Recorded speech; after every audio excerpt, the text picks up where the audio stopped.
साथियों, अमृतकाल के हमारे कानूनों में भारतीयता और आधुनिकता की समान भावना दिखनी भी उतनी आवश्यक है।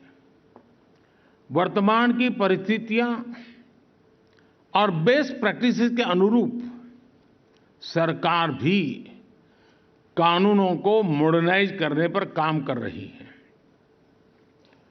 पुराने कॉलोनियल क्रिमिनल लॉज को खत्म करके सरकार ने भारतीय नागरिक सुरक्षा संहिता, भारतीय न्याय संहिता और भारतीय साक्ष्य अधिनियम की व्यवस्था शुरू की है। इन बदलावों के कारण हमारे लीगल, पॉलिसिंग और इन्वेस्टिगेटिव सिस्टम ने नए दौर में प्रवेश किया है। एक बहुत बड़ा परिवर्तन है। सैकड़ों वर्ष पुराने कानूनों से नए कानूनों तक पहुंचने का परिवर्तन सहज हो, यह बहुत जरूरी है।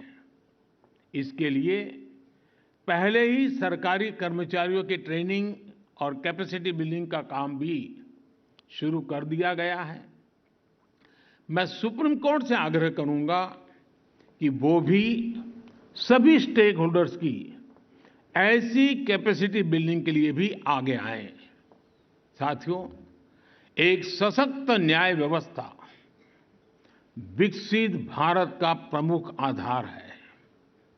सरकार भी लगातार एक विश्वस्त व्यवस्था बनाने के लिए अनेक निर्णय कर रही है। जन विश्वास बिल इसी दिशा में उठाया गया कदम है।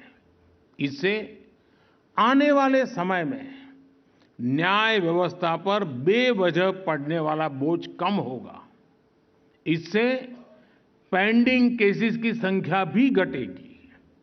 आप जानते हैं कि सरकार द्वारा अल्टरनेटिव डिस्प्यूट रिजोल्यूशन के लिए लॉ ऑफ मीडिएशन की व्यवस्था भी की गई है।